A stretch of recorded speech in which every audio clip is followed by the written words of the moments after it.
Hello student, welcome to my channel. और आज मैं आपको पिछले लेसन का डाइजेशन इन ह्यूमन बीइंग्स का दूसरा पार्ट में आपको लेके आई हूँ। और इसमें मैं आपको बताई थी कि कैसे डाइजेशन होता है। पहले माउथ में जाता है, फिर ओइसोफेगस में, और फिर उसके बाद से लार्ज इंटेस्टाइन, स्मॉल इंटेस्टाइन और स्टमक, और ये सब चीज़ें मैंने आपको बताई थी। अब हमें नेक्स्ट जो पढ़ना है वो हमें एक एक पार्ट को लेके पढ़ना है कि भाई बकल कैविटी क्या होता है, ओइसोफेगस क्या होती है, आपका ये जो लार्ज और स्मॉल इंटेस्टाइन क्या होता है, उसमें क्या होता है, और ये सब चीज़ें हमको अभी डिटेल में पढ़नी है। तो हम शुरुआत करते हैं आपका the mouth and the buccal cavity के वहाँ से। ठीक है, हम लोग वहाँ पे शुरू करते हैं the mouth and the buccal cavity के वहाँ पे। ठीक, तो अब हम लोग शुरू करते हैं। The mouth and buccal cavity, food is taken into the body through the mouth. इसका मतलब क्या हुआ कि फूड जो है बॉडी में किसके थ्रू आता है, माउथ के थ्रू आता है। The process of taking food into the mouth is called ingestion. क्या कहते हैं उसको हम लोग, ingestion.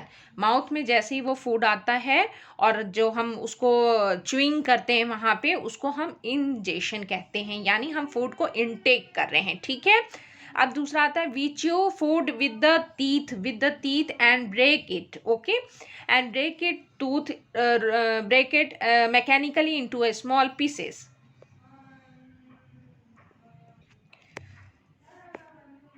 With the teeth and break it mechanically into small pieces. Tooth is rooted in a separate socket and gums. अब tooth क्या होता है, जो teeth होते हैं उनके full form को क्या हम कहते हैं, tooth, यानी ढेर सारे teeth. Our teeth vary in the arrangement and ठीक है, each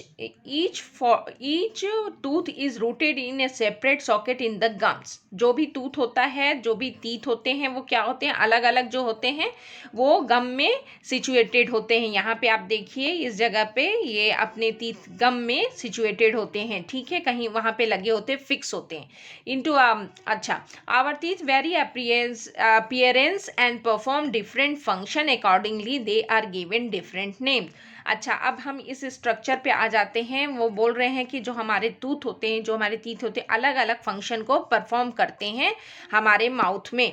जैसे कि अब ये अगर हम ये पिक्चर देखते हैं तो ये पिक्चर में आप क्या देखते हैं, टीथ देखते हैं। तो जो पीछे के साइड के जो ये 3 टीथ होते हैं उनको हम क्या बोलते हैं, मोलर टीथ। ठीक है, और जो ये आपके जो पीछे के आपके 2 टीथ होते हैं, ये वाले टीथ, उनको हम क्या बोलते हैं, प्रीमोलर। फिर लास्ट के जो टीथ होते, कॉर्नर के जो टीथ होते हैं, ये इनको हम क्या बोलते हैं, कैनाइन। और बाकी ये जो आपके 3 टीथ होते हैं उनको हम इंसाइजर्स बोलते हैं। और ये जैसे नाम डिफरेंट हैं, मोलर, प्रीमोलर, कैनाइन, इंसाइजर, और ये जो कुछ भी ये टीथ के नेम हैं, उन्हीं के हिसाब से हमारे काम करने के तरीके भी अलग अलग होते हैं। इसमें ये यही बता रहे हैं। जैसे ये वाले जो टीथ हैं आपके जो होते हैं वो चबाने के काम आते हैं। कैनाइन टीथ जो आपके होती है किसी चीज को फाड़ने और उसके काम आती है। ठीक है, तो इस तरह से इनके फंक्शन भी अलग अलग होते हैं, यही ये बता रहे हैं। ठीक है, तो हम अभी बकल कैविटी के बारे में पढ़ रहे थे, उसमें क्या क्या होता है। तो बकल कैविटी के अंदर हमारे जो होते हैं, मुंह के अंदर क्या होते हैं, दांत होते हैं, टंग होते हैं, और एक जो टंग होती है वो सलाइवरी ग्लैंड होता है, उसमें से सलाइवा निकलता है जो हमारे फूड को सेमी डाइजेस्टेड करता है इन द बकल कैविटी। तो अब इसी तरह ये जब हमने माउथ का आपको बताया, उसमें टीथ का बताया, और मैंने आपको ये भी बताया कि कौन कौन से टीथ किस किस फंक्शन में काम आते। फिर यहाँ पे ये नीचे दे रहे हैं कि स्वीट्स एंड टूथ डिके क्यों होता है, हमारे दांत जो होते हैं मीठे खाने से क्यों सड़ते हैं। Normally bacteria are present in our mouth, ये हम जानते हैं कि बैक्टीरिया हमारे माउथ में प्रेजेंट होते हैं, but they are harmful to us, वो हमारे लिए हार्मफुल होते हैं। However if we do not clean our teeth and mouth after eating, हम अगर अब ब्रश नहीं करते हैं, अपने मुंह से कुल्ला नहीं करते हैं, many harmful bacteria also begin to live grow in it. These bacteria down to the sugar and present, they break down the sugar present in the leftover food। जो ये जो बैक्टीरिया होते हैं जो फूड में जो शुगर होते हैं उसको तोड़ते हैं, और जो शुगर होता है जो वो हमारे टीथ में जो है रिलीज होता है, और हमारे टीथ को जो होता है, और ये जो एसिड रिलीज होता है वो हमारे टीथ को डैमेज करता है। इसी को हम टूथ डिके कहते हैं। इफ इट इज द अब यहाँ पे देखिए, if it is the tooth chocolate result in tooth loss, क्यों होता है? इसी वजह से होता है। Chocolate, sweet and soft drink, other sugar product are the major culprits of tooth decay. तो आप समझ लीजिए चॉकलेट और वगैरह से क्या होता है, जो शुगर होता है, एसिड बनता है जो हमारे दांत को खराब करता है। Therefore one should clean the teeth with the brush और डेटन का क्या होता है, जो होता है आपको डेटन, और वो जो आपका फ्लॉस होता है, डेंटल फ्लॉस जो होता है धागे जैसा होता है, जिसे खींच खींच के बीच में साफ किया जाता है। Special strong thread which is moved, यहाँ पे आ जाइए, ये मूव्ड जो है आपका बता रहा है, moved to take the trap food the particles. वो क्या होता है, हमारे गम में से जो जो हम मजबूत धागे से फ्लॉस करते हैं, उससे हम खींच खींच के सारे फूड पार्टिकल्स को बाहर कर देते हैं। At least mouth after every meal, we should do clean the mouth after every meal also. One should fingers or any unwashed object in the mouth. One should not put dirt or any finger or any unwashed object in the mouth. हम लोगों को गंदे हाथ से अपना मुंह नहीं छूना चाहिए, क्योंकि वो बैक्टीरिया कॉज करेगा, और जो बैक्टीरिया होता है टूथ डिके में पार्ट लेते हैं। अब जो हमारा बकल कैविटी होता है, ये तो हो गई टीथ की बातें। बकल कैविटी के हिसाब से अगर आप देखेंगे तो हमारे मुंह में जो होते हैं, our mouth has a salivary gland which secrete saliva. Saliva मतलब क्या होता है? लार। जो हमारे मुंह से जो सलाइवरी ग्लैंड से जो मुंह होती हैं, मुंह में सलाइवरी ग्लैंड्स होती हैं, उनसे हमें सलाइवा सेक्रेट होता है। और do you know the action of saliva on the food? Let me find out. अच्छा, आप जानते हैं कि सलाइवा हमारे क्या करता है? उसके लिए इन्होंने एक्सपेरिमेंट किया हुआ है। ये एक्सपेरिमेंट में अगर आप नज़र डालेंगे तो आप देखेंगे यहाँ पे उन्होंने क्या किया है कि 2 टेस्ट ट्यूब लिया हुआ है। एक टेस्ट ट्यूब में उन्होंने जो है बॉइल्ड राइस डाली है, और एक टेस्ट ट्यूब में बॉइल्ड है, साथ में च्यूबल किया हुआ है, मतलब उसको दांतों से चबाया गया है, यानी उसमें सलाइवा मिक्स है इस वाले आपके टेस्ट ट्यूब में। तो इसके बाद से ये क्या करते हैं, उसमें आधे दूर तक वो पानी भर देते हैं, और इसके बाद जो होता है उसमें आयोडीन सोल्यूशन डालते हैं। इस एक्सपेरिमेंट को मैं आपको समझा रही हूँ। तो आयोडीन सोल्यूशन डालने से क्या होता है, जो बॉइल्ड राइस होता है उसका जो पानी का कलर होता है वो ब्लू में कन्वर्ट हो जाता है, लेकिन जो होता है आपका जो च्यूड राइस होता है वो नहीं कन्वर्ट होता है, वो वैसे के वैसा ही रहता है। तो इसका मतलब क्या हुआ कि डाइजेशन के लिए जो होता है, जो बॉइल्ड और च्यूड राइस था, वो सलाइवा मिक्स के सलाइवा ज़रूरी है। और नेक्स्ट चीज़ जो होता है कि ये जो आपका बॉइल्ड राइस है वो एक तरह का स्टार्च है, और स्टार्च किस में टूट जाता है? शुगर में। शुगर में टूटने के होने के वजह से जो होता है, शुगर जो होता है आयोडीन के साथ कोई रिएक्शन नहीं शो करता है। ठीक है, तो ये इसका मतलब हो गया कि हमारे फूड को ये डाइजेस्ट किया है सलाइवा, यहाँ पे कोई डाइजेशन अकर नहीं हुआ है, इसी वजह से जो है ये आयोडीन के साथ ब्लू कलर देता है, लेकिन यहाँ पे ये ब्रेक डाउन हुआ है, वहाँ पे स्टार्च जो होता है शुगर में कन्वर्ट हो गया है। दैट्स वाई हम क्या कह सकते हैं कि ये वाली जो चीज़ है आपकी, ये खाने को डाइजेस्ट करने के लिए हमें सलाइवा मिक्स करना होगा, तभी वो फूड वहाँ पे ब्रेक डाउन होता है। इस एक्सपेरिमेंट से ये प्रूफ होता है। ठीक है, और एक्सपेरिमेंट आप रीडिंग लगा लीजिएगा एक बार, आपको समझ में आ जाएगा। वैसे मैंने आपको समझा दिया है इस एक्सपेरिमेंट में क्या होता है। तो आइए अब नेक्स्ट पेज पे चलते हैं। नेक्स्ट पेज पे ये बता रहे हैं कि sometimes when you eat in Hari talk and laugh while the eating. तो हमें क्या होता है, जब हम खाते और देखते वक्त खाते और करते वक्त बोलते हैं, तो क्या हो जाता है वहाँ पे, ये देखिए वहाँ पे हमें कफिंग हो जाती है या खांसी आ जाती है। This happens when the food particles enter the wind pipe. जो हमारे गले में सांस लेने वाली नलिका है उसके अंदर फूड थोड़ा घुस जाता है, जो हमारे सांस को रोक देता है, जिस वजह से चोकिंग हो जाती है। ठीक है, तो ये लिख यहाँ पे कह रहे हैं, but inside the throat air and food share A common passage. जो हमारे मुंह में, गले में जो एयर और फूड जाने का रास्ता है वो एक ही है, इस वजह से वहाँ पे चोकिंग क्रिएट हो जाता है जब खाना उसमें बोलते बोलते चला जाता है। During the act of act of flap like a valves close the passage. अच्छा, वो क्या बता रहे हैं कि यहाँ पे जो होता है वो जो फ्लैप टाइप का ढक्कन टाइप का वहाँ पे नली श्वास नलिका में होती है वो जो है हट जाती है और वहाँ पे आपका फूड जाके फंस जाता है, जिस वजह से आपको खांसी आती है या आपका दम घुटता है। In by chance food particles enter the wind pipe, we feel choked, get hiccups और कफिंग। ओके, अब बकल कैविटी में एक तो हो गया आपका टीथ, दूसरा सलाइवा ग्लैंड्स हो गए। अब आता क्या है, आपकी टंग, जिससे आपको पता चलता है कि क्या टेस्ट है। तो अभी टंग के बारे में मैं आपको एक फिगर देती हूँ, उसमें आपको पता चल जाएगा कि टंग पे हमारी क्या होती हैं, छोटे छोटे बर्ड्स होते हैं जो हमारे टेस्ट को बताते हैं। और कौन कौन सा पार्ट जो है टंग में भाग लेता है वो मैं आपको दिखा देती हूँ एक फिगर के थ्रू, आपको अच्छी तरह समझ में आ जाएगा। तो अब बकल कैविटी का नेक्स्ट पार्ट क्या है, टंग। तो अब हम टंग के बारे में पढ़ेंगे और उसके बारे में जानेंगे, ठीक है। तो स्टूडेंट, मैंने आपके सामने एक स्ट्रक्चर रखा है टंग का, और मुझे उम्मीद है इससे आप बेटर तरीके से समझ पाएंगे। ये सब सपोज कीजिए कि ये आपका स्ट्रक्चर है टंग का, जो भी मैं आपको दिखा रही हूँ। उसमें जो आगे वाला हिस्सा होता है, जो टंग के आगे वाला आपका हिस्सा होता है, वो क्या पहचानता है, स्वीट। स्वीट वहाँ से पता चलता, वहाँ पे जो स्वाद कलिकाएं होती हैं, टेस्ट बर्ड्स होते हैं, उनको हम क्या आइडेंटिफाई कर सकते हैं, उनसे कौन सा टेस्ट, स्वीट।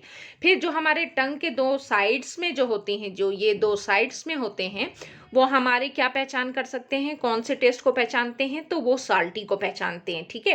फिर इसी तरह से थोड़ा सा मिड वाले पार्ट में आते हैं, जो पीछे के भाग से थोड़ा सा मिड वाला पार्ट होता है, वो आपका टंग का क्या पहचानता है, वहाँ पे हमें खट्टा जो होता है वहाँ पहचान में आती है कि वो शोर है, खट्टा है, ठीक है। और जो हमारे टंग का जो पीछे गले से लगा हुआ जो पार्ट होता है वो हमारा बीटर, मतलब कड़वा चीजें वहाँ पे आपको पता चलती हैं। तो इस स्ट्रक्चर से आपको पता चल गया होगा कि कौन सी टेस्ट बर्ड कहाँ पे होती है और उससे हमें कौन सा टेस्ट पता चलता है। पहला आगे वाला जो है आपका sweet, second part is a salty identify करता है, फिर उसके थोड़ा पीछे सोर आइडेंटिफाई होता है, लास्ट पीछे वाला सेक्शन जो होता है टंग का वो बीटर स्वाद को यानी कड़वे स्वाद को पहचानता है। ठीक के बारे में पता चल गया कि उस पे टेस्ट बर्ड्स होते हैं, वो जो आइडेंटिफाई करने का हमने बता दिया आपको। अब थोड़ा सा टंग्स के बारे में यहाँ हम पढ़ लेते हैं जो आपकी बुक में लिखा हुआ है कि tongue is the fleshy muscular organ attach at the back of the floor of the buccal cavity. जो हमारा जो बकल कैविटी होता है उसके पिछले हिस्से बैक ऑफ द फ्लोर उससे अटैच होती है, और मस्कुलर फ्लेशी मस्कुलर ऑर्गन होता है, इसमें कोई बोन वगैरह नहीं होती है। It is free at the front, और क्या होता है आगे का सिरा इसका खुला होता है, and it can be moved in all direction. पता ही है आप अपना टंग चारों तरफ घुमा सकते हैं, ठीक है।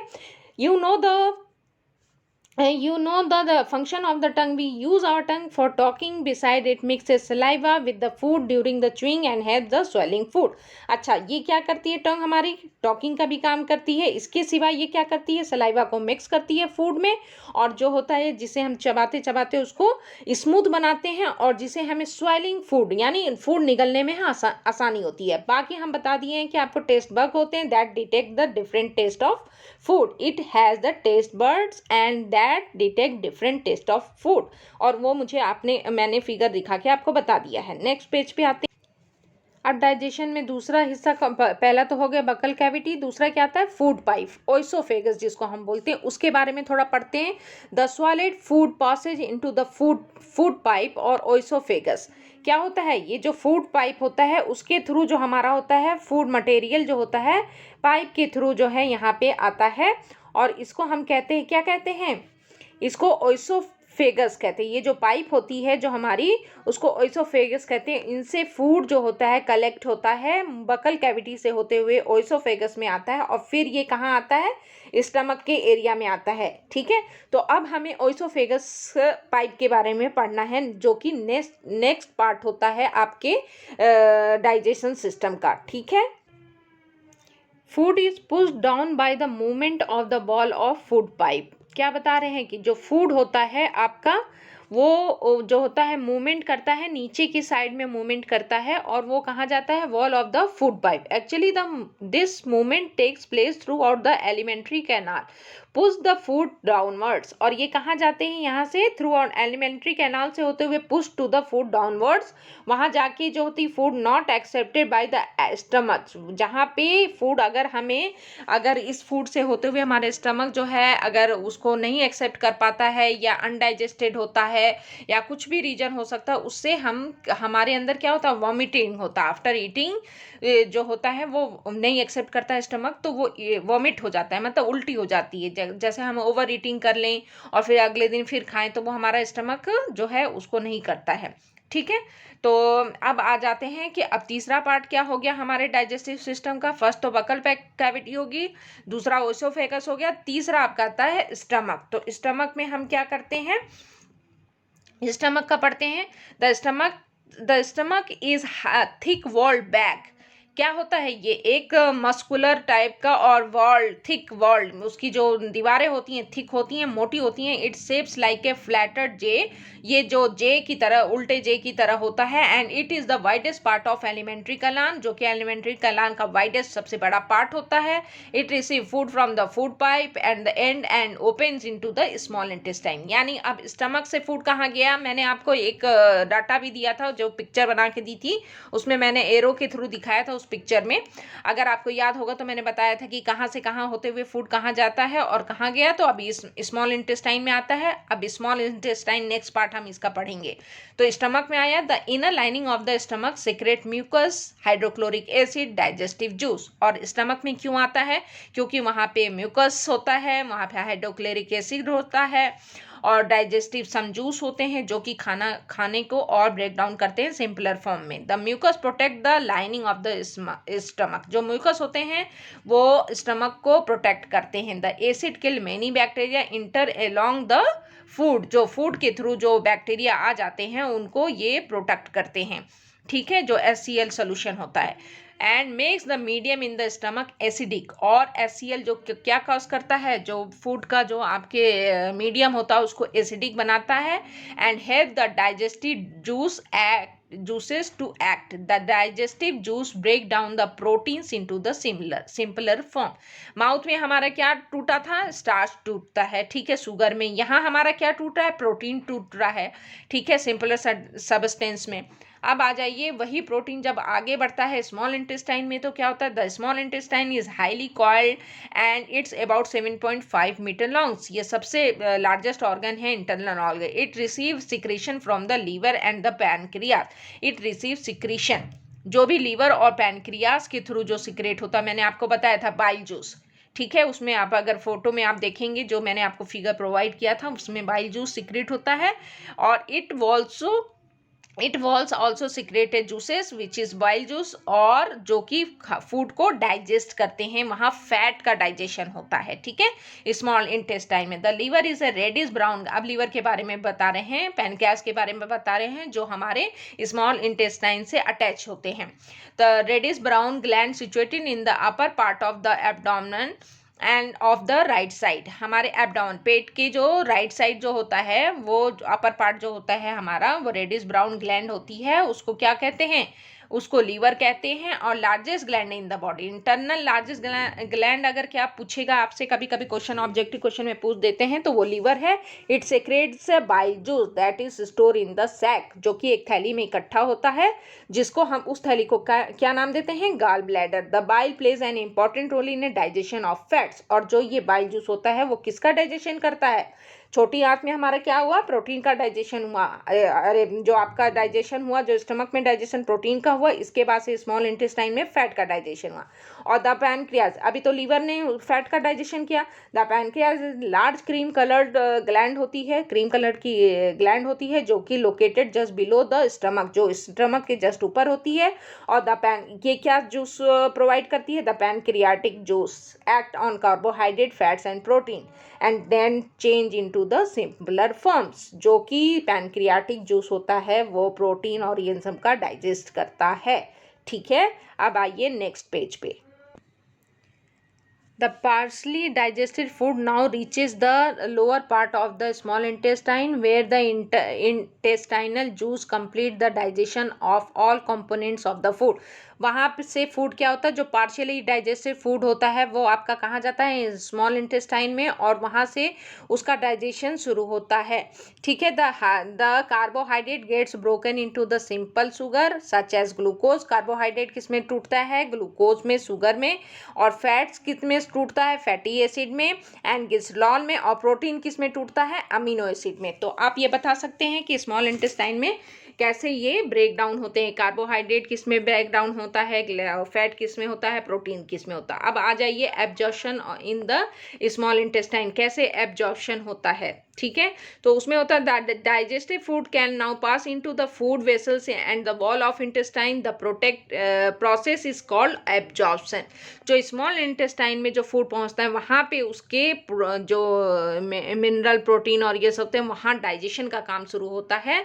उसको कहते हैं एब्जॉर्ब करना, एब्जॉर्प्शन. यहाँ पे ये लिखा हुआ है. The inner walls of the small intestine have a 1000 finger like, इसको हम विलाई कहते हैं और एक को विलस कहते हैं. ठीक है. ये जो फिंगर टाइप के जो आपके इंटेस्टाइन के वॉल पे प्रेजेंट होते हैं वही जो होते हैं आपके एब्जॉर्प्शन का काम करते हैं. The villi increase the surface area for the absorption. और वो बढ़ते घटते रहते हैं जैसे कम और ज़्यादा होना, जिसकी वजह से वो एब्जॉर्प्शन एरिया ज़्यादा से ज़्यादा क्रिएट करते हैं. और फिर कहते हैं ईच विलस, विलाई का सिंगल फॉर्म है. Villus has a network of the thin and small blood vessels. और वहीं विलाई से क्या कनेक्ट होती हैं, small blood vessels close to the surface of the villi absorb the digested food material. और यही विलाई क्या करती हैं, डाइजेस्टेड फूड मटेरियल को एब्जॉर्ब करती हैं और फिर इसके बाद से वो ब्लड वेसल्स कनेक्ट होती हैं, उसके थ्रू जो होते हैं हमारे बॉडी में पास किए जाते हैं. ठीक है. तो ये लिख रहे हैं the absorb substance are transported by the blood vessels to the different organ of the body where they are used to build a complex substance such as protein required by the body. जहाँ आपकी protein की ज़रूरत होती है वहाँ body को वो protein provide करते हैं जहाँ पे. और ये जो प्रोसेस जो होता है, जो एब्जॉर्प्शन होता है और थ्रू द बॉडी सबके ब्लड वेसल्स के थ्रू जो होता है बॉडी में ट्रांसफर्ड किया जाता है, उसको एसिमाइलेशन कहते हैं. एसिमिलेशन का मतलब होता है कि जो भी अब जो डाइजेस्टेड फूड के जो सबस्टेंस हैं वो हमारे बॉडी में ट्रांसफर या ट्रांसपोर्ट किए जा रहे हैं. In the cells glucose breakdown. और जो हमारे बॉडी के जो सेल्स होती हैं उसमें ग्लूकोज दो होता है breakdown in the help of oxygen into the carbon dioxide and water. जो हमारे ग्लूकोज होता है ऑक्सीजन में वो होता है, टूटता है, और ऑक्सीजन फिर किस में टूटता है, कार्बन डाइऑक्साइड और वाटर में. और वही चीज़ हमें एनर्जी देती है, काम करने की ताकत देती है. The food that remains undigested and unabsorbed enter into the large intestine. अब जो होता है लार्ज इंटेस्टाइन में कौन से फूड मटेरियल जाते हैं, जो अनडाइजेस्टेड होते हैं, जो जिसमें से पोषक तत्व एब्जॉर्ब कर लिए जाते हैं, तो वो लार्ज इंटेस्टाइन में पहुंचते हैं. Large intestine is a wider and shorter than small intestine. ये तो पता ही है, स्मॉल इंटेस्टाइन से वो छोटे होते हैं क्योंकि आपकी लार्जर वही है. It is the about 1.5 metre in length. It function is absorb water and some salt from the undigested food. तो ये क्या, अनडाइजेस्टेड फूड से जो बचा हुआ पानी है और सॉल्ट है उसको ये अब्जॉर्ब कर लेते हैं और the remaining waste passes into the rectum. और जो रिमेनिंग जो अनडाइजेस्टेड फूड होता है वो रेक्टन में चला जाता है जहाँ पे वो होता है सेमी सॉलिड फेसेस में होता है. और ये जो faecal matter is removed from the, यही इसी के जो मैटर इकट्ठा होता है अनडाइजेस्टेड फूड को, उसको फीकल मैटर कहते हैं. Removed through the anus from time to time, जिसको बोलते हैं पोटी निकाल देना. दिस इज कॉल्ड ईजेशन, मतलब कि बाहर निकाल देना. ठीक है. तो उम्मीद करती हूँ स्टूडेंट कि आपको पूरा ये वीडियो समझ में आ गया होगा कि डाइजेशन, जो हमारे डाइजेशन में पार्ट लेने वाले ऑर्गन कौन कौन से हैं और ये क्या क्या काम करते हैं. और अब हम नेक्स्ट वीडियो में आपको बताएंगे डाइजेशन इन ए ग्रास ईटिंग एनिमल्स. थोड़ा उसमें मैं आपको अलग तरीके से बताऊंगी. तब तक के लिए अपना ख्याल रखिएगा और लाइफ में कुछ अच्छा करने का कोशिश कीजिएगा. Thank you.